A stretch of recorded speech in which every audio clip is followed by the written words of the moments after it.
राम राम दोस्तों, कल्पना करिए भारत भूमि पर कहीं एक बहुत ही सुंदर सरोवर हो।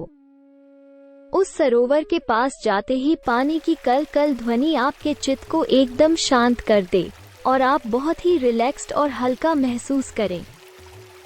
उस सरोवर में बहुत से सुंदर कमल हों, कई सारे पेड़ पौधे, पक्षी और मछलियां हों। वहां जाते ही आपका मन स्थिर और शांत हो जाए और आप इस दुनिया की सारी परेशानियां भूलकर केवल उस सरोवर और उसके आसपास के इकोसिस्टम का ही आनंद लेते रहें। इस सरोवर का जल बहुत ही शीतल हो और आप उसमें स्नान करके अत्यंत ही सुख और शांति का अनुभव करें। आपके शरीर में जो भी सांसारिक तनाव या थकान हो वो सब मिट जाए और आप एक अलग ही प्रकार की शांति और सुख का अनुभव करें। तुलसीदास जी के अनुसार श्री रामचरितमानस ऐसा ही सरोवर है जिसमें नहाकर जीव कलयुग के सभी कष्टों से मुक्त हो जाता है और परम सुख और शांति को प्राप्त होता है। मानस के रूप को उपमाओं और कविता के रस के माध्यम से समझाते हुए तुलसी जी हमें काव्य का एक अनूठा नमूना दे गए हैं। तो आइए अनुभव करें कि ये राम कथा रूपी सरोवर कैसा है, इसके चारों तरफ कैसा इकोसिस्टम है और हम कैसे इस तक पहुंचकर अपनी सांसारिक थकान को मिटा सकते हैं, क्योंकि तुलसी जी बतलाते हैं कि इस सरोवर तक पहुंचना कठिन है। तो दोस्तों, ये वीडियो अंत तक देखें ताकि आप इस सुंदर सरोवर तक पहुंचने का मार्ग जान सकें और इस तक पहुंचकर कलयुग की टेंशन से अपने मन को रिलैक्स कर सकें। दोस्तों, हिंदू ग्रंथों में गहन आध्यात्मिक सिद्धांतों को उपमाओं के माध्यम से समझाने की परंपरा रही है, लेकिन इस परंपरा में गोस्वामी तुलसीदास जी ने अपनी एक अलग ही जगह बनाई है, क्योंकि वे बहुत ही गहरे सिद्धांतों को बहुत ही सरल और दैनिक जीवन की उपमाओं से हमें समझाते हैं। अगर आप रामचरितमानस या विनय पत्रिका या कवितावली या दोहावली जैसे तुलसी जी के द्वारा रचित कोई भी ग्रंथ पढ़ेंगे तो आपको ये बात एकदम स्पष्ट दिखाई देगी। मानस रूप और महात्म्य के प्रसंग में तुलसीदास जी सबसे पहले हमें वाटर साइकिल की उपमा से समझाते हैं कि हमारे वेद ग्रंथ किसी अथाह सागर की तरह हैं जिनमें इस संसार के अनंत आयाम छुपे हुए हैं। साधु और संत समाज वे बादल हैं जो वेद रूपी सागर से राम कथा रूपी जल को ग्रहण करते हैं और फिर दूर भक्तों तक ले जाते हैं। ये संत रूपी बादल भक्तों की बुद्धि रूपी भूमि पर बरसते हैं और उनकी वर्षा का ये जल कुछ और नहीं बल्कि श्री राम और सीता जी के निर्मल यश की कथा है।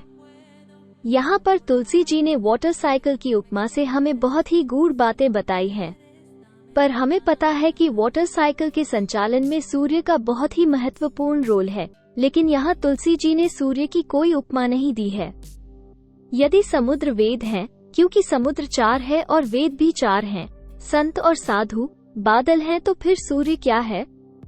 यदि आपके मन में सूर्य के लिए यहाँ पर कोई सटीक उपमा आए तो हमें कमेंट्स में अवश्य बताइएगा, और हमारी बुद्धि के अनुसार जो उपमा हमें यहाँ पर सही लगी वो हम इस वीडियो के अंत में आपसे शेयर करेंगे। फिर तुलसी जी कहते हैं कि राम कथा रूपी जल बुद्धि रूपी भूमि पर गिरकर और कान रूपी मार्ग से चलता हुआ हृदय या मानस रूपी गड्ढे में स्थिर हो जाता है। इसी हृदय रूपी गड्ढे में स्थिर होने के कारण ये जल बहुत ही शीतल हो गया और श्री रामचरित रूपी सुंदर सरोवर बन गया। यहाँ पर एक बहुत ही मार्मिक बात यह है कि संत रूपी बादल उपदेश रूपी जल से हमारी बुद्धि को तो भिगा सकते हैं, किंतु उनका उपदेश हमारे मानस में स्थिर तभी होगा जब हमारे हृदय में भावनात्मक गहराई होगी। अगर हमारे भीतर भावनात्मक गहराई नहीं होगी तो राम कथा रूपी जल हमारी बुद्धि पर गिरकर वैसे ही बह जाएगा जैसे आजकल बारिश के समय पानी रोड पर गिरकर बह जाता है और जमा नहीं हो पाता। किंतु जिन भक्तों में भक्ति भाव है उनके मानस में ये जल एक सुंदर सरोवर की तरह बन जाता है। अब आगे तुलसीदास जी इस सरोवर का बड़ी डिटेल में विवरण हमें देते हैं। वे बताते हैं कि इस सरोवर के चारों ओर 4 घाट हैं जो इस सरोवर को घेरे हुए हैं।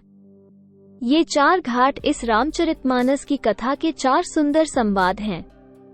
ये संवाद हैं याज्ञवल्क्य भरद्वाज, शिव पार्वती, भुशुंडी गरुड़ और तुलसीदास संत संवाद। इन्हीं 4 संवादों के द्वारा ये कथा हम तक पहुँचती है। इस सरोवर तक पहुँचने के लिए 7 सीढ़ियाँ हैं, जो इस कथा के 7 कांड यानी बाल कांड, अयोध्या कांड, अरण्य कांड, किष्किंधा कांड, सुंदर कांड, लंका कांड और उत्तर कांड है। इन्हीं 7 कांडों को एक एक करके पार करने से हम सीता राम यश रूपी जल के करीब आते जाते हैं। इस सरोवर की सुंदरता को और भी अधिक बढ़ाने वाले हैं इसकी मनोहारी चौपाइयाँ और दोहे, जो इस सरोवर में खिले हुए कमलों और ज्ञान के मोतियों को रखने वाली सीपियों के समान है। इस सरोवर में विचरण करते हुए आपको विविध छंद, सोरठे और दोहे दिखाई देंगे, जो इसके बहुरंगी कमलों के समूह के समान है। ये कमल अपने अनुपम अर्थ, ऊंचे भाव और सुंदर भाषा से इस सरोवर को सुगंधित करते हैं और इसके आध्यात्मिक वातावरण को और रिच बनाते हैं।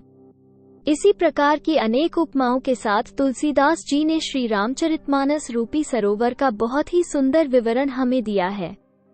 लेकिन वे ये भी कहते हैं कि ये सरोवर सबके लिए एक्सेसिबल नहीं है। कुछ सिलेक्टेड लोग ही इस तक पहुंच सकते हैं। इस तक पहुंचने वाले लोग वे हैं जिन पर श्री राम जी की कृपा है, और यदि कोई इस सरोवर में स्नान करना चाहता है तो उसे सत्संग करना चाहिए।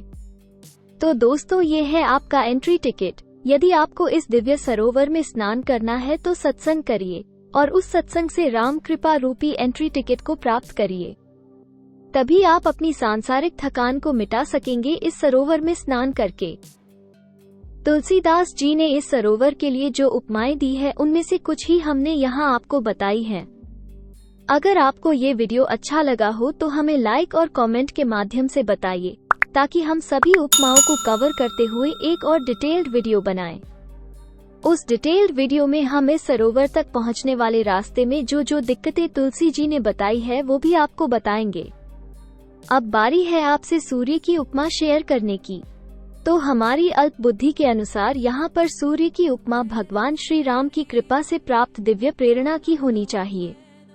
यदि श्री राम कृपा रूपी प्रेरणा का सूर्य ना हो तो चाहे ज्ञान और भक्ति का कितना ही बड़ा सागर क्यों न हो, चाहे साधु और संत रूपी कितने ही बादल क्यों ना हो, पर वे राम कथा रूपी जल को ग्रहण नहीं कर पाएंगे और इस सरोवर के बनने की वाटर साइकिल अधूरी ही रह जाएगी।